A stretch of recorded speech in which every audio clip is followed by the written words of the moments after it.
और एक तो खाना का 2 घंटे का बाद, ये 2 ज़्यादा नहीं, 30 रुपया एक फास्टिंग होगा, फिर एक तो शुगर हो 30 रुपया, 60 रुपया में आप उसको काफ़ी सारे फ्यूचर कॉम्प्लिकेशन से बचा सकते हैं। क्योंकि जो डायबिटीज है उसको आँख में प्रॉब्लम हो जाता है, उसको लीवर, उसको किडनी में प्रॉब्लम हो जाता है, उसको हार्ट में प्रॉब्लम हो जाता है। तो आपको एक ही जगह आपको सिम्टम मिल गया वो डायबिटिक है, आपको सावधान होना पड़ेगा कि इसको मैं कॉमन फूड का साथ नहीं करा सकता हूँ। यदि उसका हाई शुगर है तो उसको अलग किस्म का प्रणाली में मैं आपको सिखाऊंगा। मैं कुछ सीढ़ियाँ लाया हुआ हूँ, आपको यहाँ छोड़ के जाऊँगा, आप लोग कॉपी कर सकते हैं। ये मैं गया था उधर में, विवेकानंद योगा अनुसंधान संस्थान गया था मैं, ये बेंगलोर में है। ये लोग diploma, degree, PhD, MPhil course देते हैं योगा में। ये इनका यूजीसी रिकमेंडेड कोर्स है, वो बहुत बड़ा इंस्टीट्यूट यूनिवर्सिटी, वहीं से मैं आया था। देखिए सबको अलग अलग किस्म का वहाँ है। देखिए योगा पर आसना थ्योरी एंड प्रैक्टिस दोनों वो लोग बताए हैं। मैं यहाँ छोड़ के जाऊँगा, उनसे मैं परमिशन लाया हूँ। आप सेल नहीं करने से वो लोग बोले कि आप पर्सनल यूज के लिए कॉपी कर सकते हैं, लेकिन आप सेल रीसेल नहीं करेंगे, रीसेल करना बेआईन है। मैं भी उनसे कॉपी करवा के लाया था।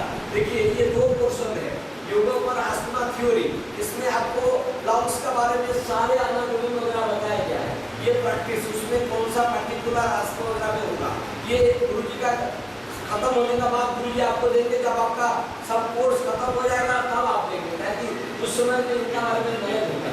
हाँ ये देखिए, ये है yoga for hypertension and heart disease. मैं सब गुरु जी का बात छोड़ के जाऊंगा। ये जब आपका कोर्स खत्म हो जाएगा उस समय में वो कॉपी आप ऑर्डर देके कॉपी करवाएंगे, कॉपी करके आपको दे देंगे। आप उसको रीसेल नहीं करिएगा, क्योंकि रीसेल करने से ना वो लोग जल्दी गुस्सा हो जाएंगे। या आप खाली अपना पर्सनल यूज के लिए रख सकते हैं। ये योगा पर हाइपरटेंशन एंड हार्ट डिजीज का थ्योरी एंड प्रैक्टिस है दोनों। देखिए ओबेसिटी के लिए वो लोग अलग ये दिया था थ्योरी एंड प्रैक्टिस। ये देखिए मोटापा के लिए भी वो लोग अलग से बनाए हैं योगा पर ओबेसिटी का वो अलग से बनाए हैं। देखिए कितना रिसर्च किए हैं योगा पर ओबेसिटी, मोटापा के लिए अलग से थ्योरी एंड प्रैक्टिस। हाँ ये योगा पर ओबेसिटी मोटापा के लिए थ्योरी में आपको क्यों मोटापा होता है, आदमी क्या है, क्या सब चीजें है, प्रैक्टिस में क्या क्या आसन आपको बताएंगे के लिए। योगा पर डाइजेस्टिव डिजॉर्डर, आपका पेट का गंदरगोल इत्यादि जितना इसका भी सीढ़ियाँ उपलब्ध है। ये रेडीमेड है, ये लोग बना के रखे हैं, हम उनसे ले आए हैं, आपको यहाँ दे देंगे। आप उसको बाद में आप लेके कॉपी करके रख सकते हैं। योगा पर डाइजेस्टिव डिजीज के बारे में वो लोग रिसर्च करके बताए। जैसे कोई ब्लड प्रेशर आएगा, आप इसमें आपको एक इजी गाइडेंस मिल जाएगा कि कौन सा करना है, कितना करना है। ये सब रिसर्च द्वारा प्रमाणित है। ये जो है यूजीसी सर्टिफाइड ऑर्गेनाइजेशन, बहुत पुराना ऑर्गेनाइजेशन है। ये लोग ऑफिशियली आपको पैसा लेकिन बहुत लगता है यहाँ का कोर्स करने में काफी खर्चा आता है, लेकिन वो यूजीसी का रिकमेंडेड है।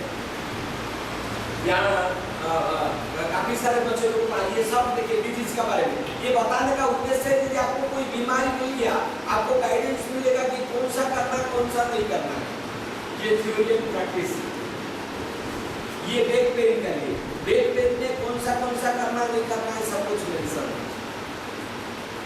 ये है योगा फॉर डायबिटीज, डायबिटीज रोगी को कौन सा करना कौन सा नहीं करना है, सब थ्योरी एंड प्रैक्टिस।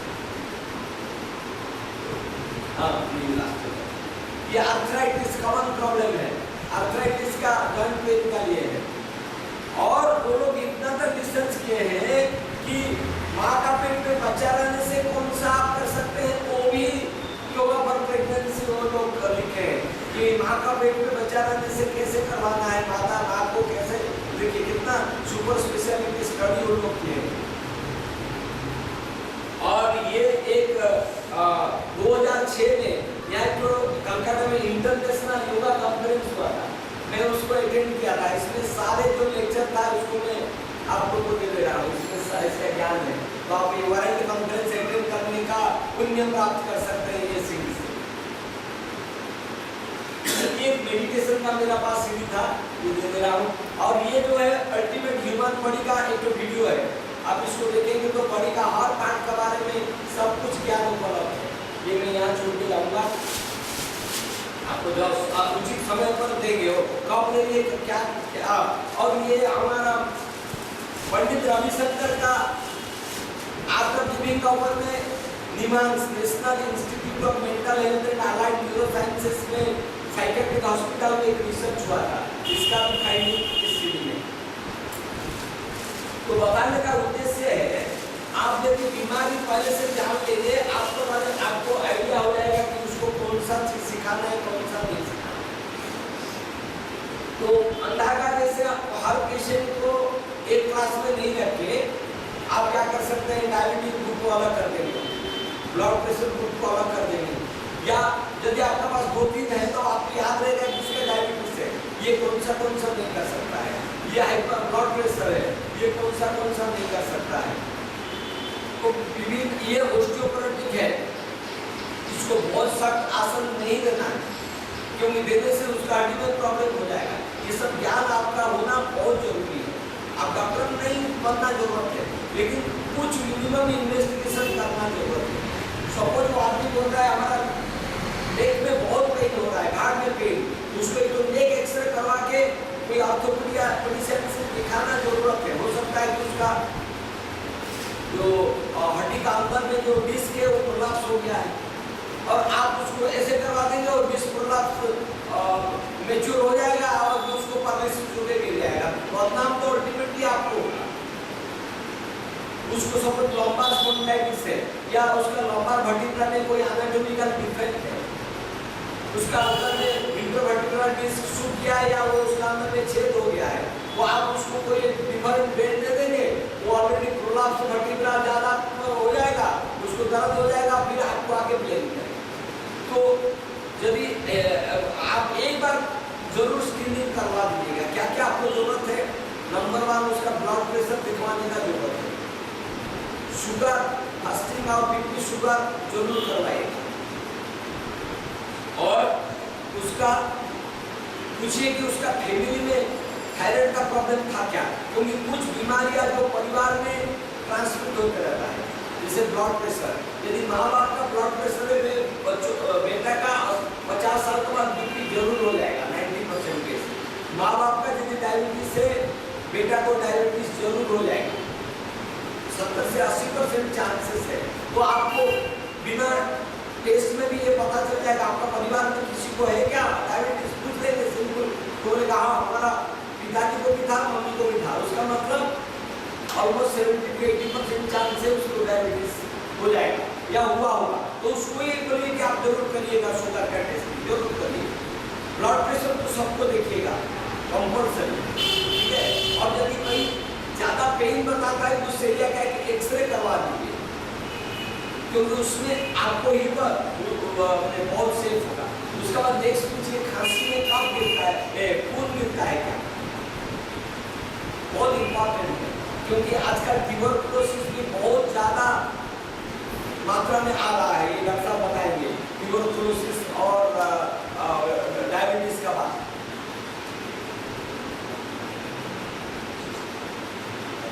बंगला को ही बोलिए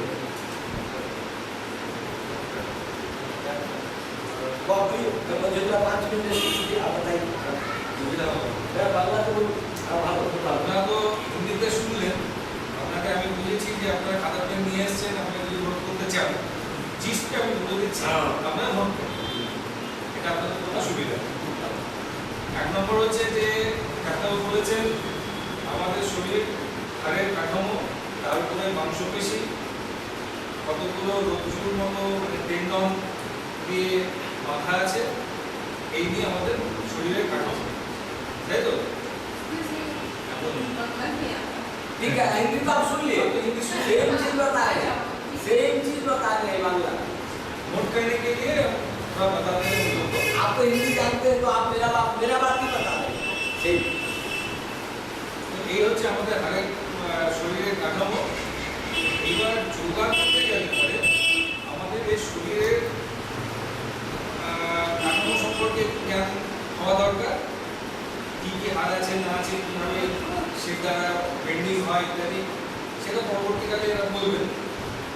যেটা গুরুত্বপূর্ণ বিষয় সেটা হচ্ছে যে যোগা করতে গেলে পরে আমরা দেখেছি যে একটু মাঝ বয়সের পর থেকে সাধারণত যোগা ট্রেনিং আসে। বাচ্চারা আমরা কম পাই।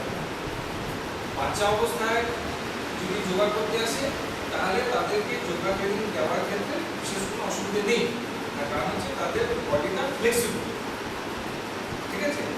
আর মাঝ বয়সের পর থেকে 40-এর উপর থেকে বডি ধীরে ধীরে স্টিফ হতে শুরু করে। সেই জন্য তাদের যোগা ট্রেনিং দেওয়ার সময় অথবা যোগা শেখাবার সময় আমাদের বিশেষ কতগুলো সাবধানতা নেওয়া প্রয়োজন। সেই সাবধানতা নেওয়ার ক্ষেত্রে আমাদের রোগীর মানে যাকে যোগা শেখাতে যাবেন তার শারীরিক কিছু কন্ডিশন আমাদের আগে থেকে জেনে নেওয়া হয় এবং স্ক্রিন করা হয়, মানে বেছে নেওয়া হয়। সেগুলো কি কি? 1 নম্বর হচ্ছে আপনারা মানে যাকে যোগা শেখাবেন তার জন্য একটা কেস হিস্ট্রি মতো করবেন। ডাক্তারবাবুরা যখন চিকিৎসা করেন তখন তারা একটা কেস হিস্ট্রি করেন, সেই হিসেবে আপনারা একটা কেস হিস্ট্রি করতে হবে। গুরুজি বলেন যে একটা ফর্ম আছে, তাতে দৈর্ঘ্য, বয়স, পুরুষ না মহিলা সেটা লিখতে হবে, তারপরে তার দৈর্ঘ্য, তারপরে আর কি অসুখ বিসুখ আছে, তার হাড়ের কোনো সবসময় খেয়াল রাখবেন মাথা থেকে পাও আপনাকে অ্যাসেস করতে হবে তার কোনো রকম অসুবিধা আছে কিনা, অ্যাবনর্মালিটি কিছু দেখতে পাচ্ছেন কিনা, মানসিক দিক দিয়ে কোনো অ্যাবনর্মালিটি দেখতে পাচ্ছেন কিনা। তাহলে যোগা ট্রেনিং দেওয়ার সময় আপনাকে সেখানে বিশেষ সাবধানতা নিতে হবে। তাহলে পরে শেখাবার সময় সে উল্টোপাল্টা করলে পরে আপনার উপরেই বসে যেতে হবে।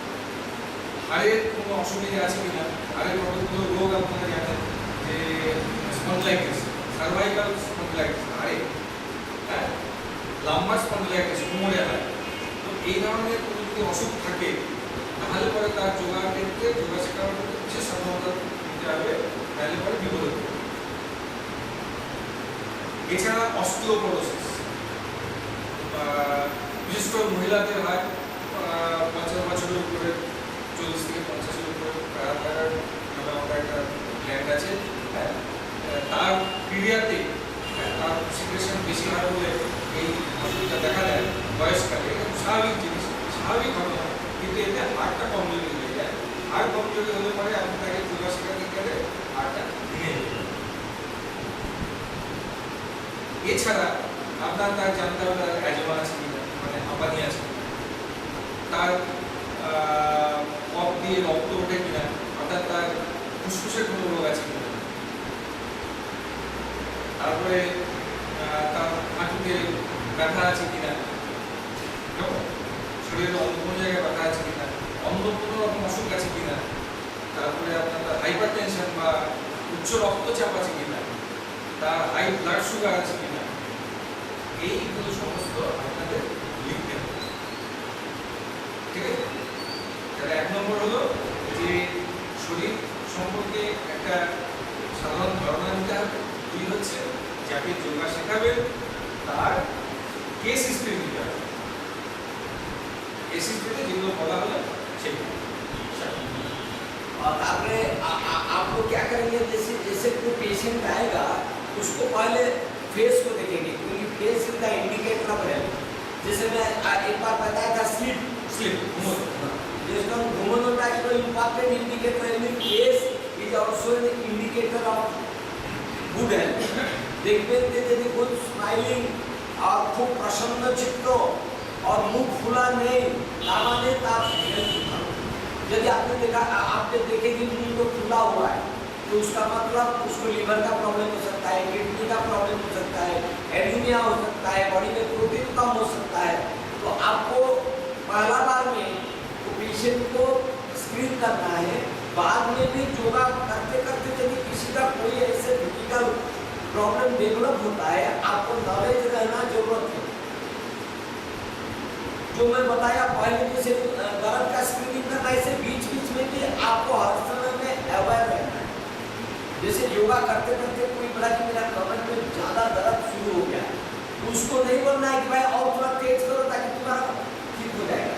उसको एक बार मन में ले लेना है कि इसको क्यों कमर दर्द हो रहा है, जरूर उसको देख लेना है। आप थोड़ा परफेक्ट करके फीलिंग करके देख लेना है कहीं कुछ खुला तो नहीं है।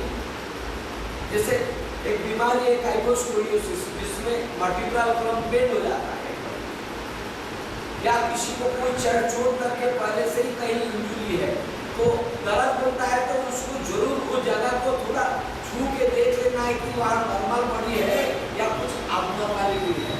यदि है तो आपको ध्यान नजर आना चाहिए बिगिनिंग में भी एंड में भी, ठीक है।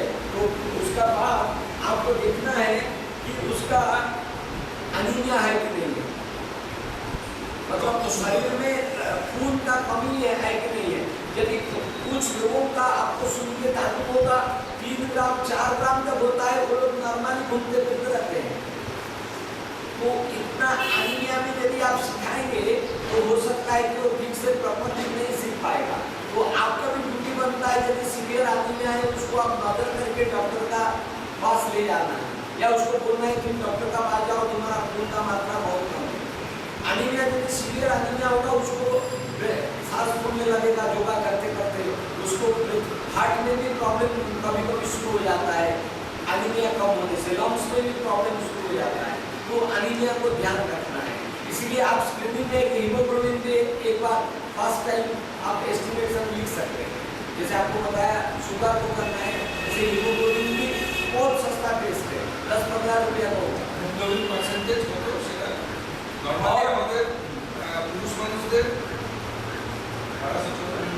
12 থেকে 14, আর মহিলাদের আমাদের দেশে একটু কম থাকে 10 থেকে 12, বাচ্চাদের কিন্তু বেশি থাকে 15 থেকে 17। এটা মনে রাখতে হবে, খেয়াল রাখতে হবে। তার থেকে কম হলে পরে তার অ্যানিমিয়া দিকে টেন্ডেন্সি আছে, বেশি কম হলে অ্যানিমিয়া আছে এস্টাবলিশ, এটা ধরে নিতে হবে। তারপরে আপনাকে চক্ষুটা দেখতে হবে, মানে आई देखेंगे किसी किसी का आई बड़ा बॉल झुके रहे हैं, जैसे लगेगा आई सामने निकल गया।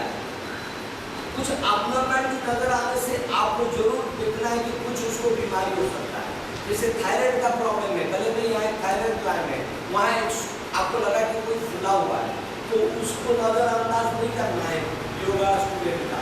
यदि थायराइड में बढ़ा है उसके साथ थायराइड में गड़बड़, उसको थायराइड का कोई हाइपो या हाइपर फंक्शन हो सकता है, उससे आंख बल जैसे बाहर आ सकता है। तो वो आप लोग को ध्यान रखना है, क्योंकि आप लोग डॉक्टर नहीं है, लेकिन फिर भी कॉमन बीमारी का आप लोग नहीं आइडेंटिफाई कर पाएंगे, बाद में यदि किसी को प्रॉब्लम हो जाएगा वो आपको ब्लेम कर सकता है, ठीक है। आप पर इतना क्यों मिनिमम नॉलेज नहीं है, क्योंकि आपको बोल सकता है, बाद में कोई बोलेगा कि आपको ये है, तो कह वो लोग क्यों नहीं आपको पॉइंट आउट किया। क्योंकि अभी योगा को साइंटिफिक वे में हम लोगों को आगे बढ़ाना है। ये नहीं कि हम लोग ये सब कुछ नहीं देखेंगे, खाली कुछ पोस्टर करवा के छोड़ देंगे, नहीं है। ये इम्पोर्टेंट है।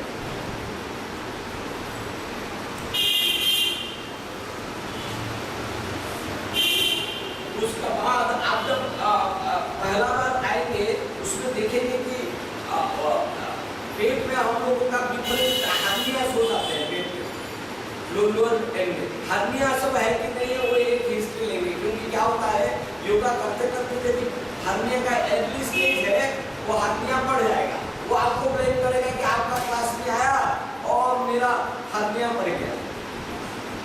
সেরকম এই প্রসঙ্গে বলি একটা অপারেশন কি হয়েছে এরকম কোনো পেশেন্ট যদি আসে, হ্যাঁ ওটা হচ্ছে ইম্পর্টেন্ট।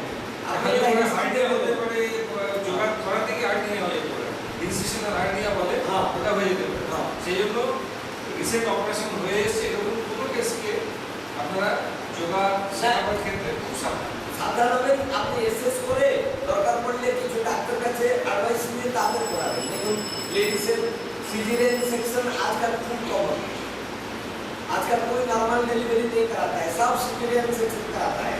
जैसे सिजेरियन सेक्शन करने का इमीडिएटली बाद में आपको पेट का काफी सारे आसन मना किया गया है, जिसमें पेट का और मसल का ऊपर में स्ट्रेन गिरेगा। हाँ ये बहुत कॉमन है। तो आप कोई भी ऑपरेशन का हिस्ट्री जरूर लीजिए, उसका ऑपरेशन हुआ भी ये सब इम्पोर्टेंट है। उसके बाद पेशाब का बारे में पूछिए, ठीक से पेशाब होता है ना, रुक रुक के होता है, पेशाब का स्मेल कैसा है, उसमें आपको काफी आइडिया हो जाएगा कि कोई उसको यूरिनरी ट्रैक्ट में प्रॉब्लम है कि नहीं, यूरिनरी ट्रैक्ट में प्रॉब्लम है। यूरिया क्रिएटिनिन जो होता है ना, बहुत सीरियस केस होने से पड़ता है। उसका पहले आप पाँव में फूला, मुंह फूला और पेशाब में शुगर वगैरह आ जाता है। जैसे डायबिटिक में सपोज किसी को किडनी डैमेज होगा, तो किडनी डैमेज होने का पहले ही उसको शुगर आप ब्लड टेस्ट करके डिटेक्ट कर सकते हैं, यूरिन में शुगर करके डिटेक्ट कर सकते हैं।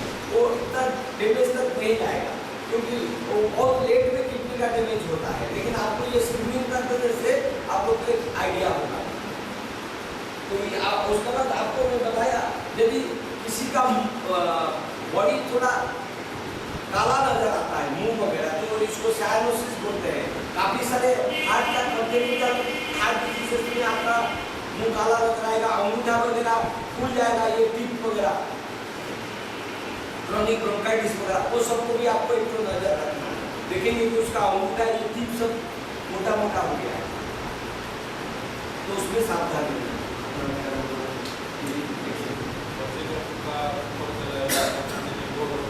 बच्चों के लोग नहीं उनको समझाए, उनको डॉक्टर को दो ना, उनको डॉक्टर देर लगे नहीं। अभी मेरा ख्याल है आप कुछ पूछिए, शायद आप बहुत सारे जानकारी देते हैं, इससे आगे आपका समझ के पा रहे हैं कुछ करना, तो आपका क्या क्या আপনারা জিজ্ঞেস করুন, আপনারা যতটুকু বললেন শুনলেন, এর মধ্যে আপনাদের কোথায় আর কিছু জানার আছে সেটা জিজ্ঞাসা করবার যদি কিছু মনে আছে জিজ্ঞাসা করে নিন, তাকে উত্তরটা দিয়ে দেওয়ার পরে আবার তাহলে সহজ হয়ে যাবে। শুধু তাই নয়, জিজ্ঞাসা করার অভ্যাসটা তৈরি করুন। কারণ হচ্ছে আপনার যাকে যোগা শেখাবেন তাকেও আপনাকে অনেক কিছু জিজ্ঞেস করতে হবে, সেহেতু জিজ্ঞেস করার অভ্যাসটাও আপনার তৈরি হবে।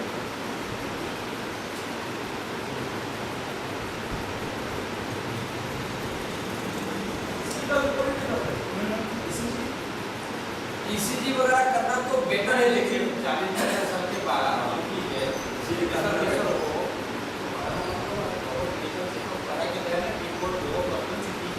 ये संभव नहीं कि आप सॉल्व करके देखें, संभव है क्या? जो ओरिजिनल नहीं आता है 40-50 साल का, बोला कि डॉक्टर से बोलने सर्टिफिकेट लाना कि हम योगा शिक्षा कर सकते हैं, ये सबसे सुविधा है। और डॉक्टर साहब जो चीज बोला तो सिखाया, ध्यान दिया, ये सब चीज नजर में आया, आपको गाइड कर सकते हैं। वो तो सीखने के लिए आया कि मुसीबत हो गया, तो आपका अगर ध्यान है, ये सब प्रॉब्लम हो सकता है। पर्टिकुलर देखिए आपका ये सीढ़ी जो चढ़ के हम लोग ऊपर आया, कोई अगर ये सीढ़ी आराम से चढ़ के आता है तो उसको जल सकता है, तो सोचिए पानी का तो हम जाता है, चल नहीं सकता, और आ नहीं पाता, तो प्रॉब्लम। तो इतना एक्सरसाइज वो ले नहीं सकता, तो आगे दो बजे क्या कहते हैं, प्रॉब्लम हो सकता है।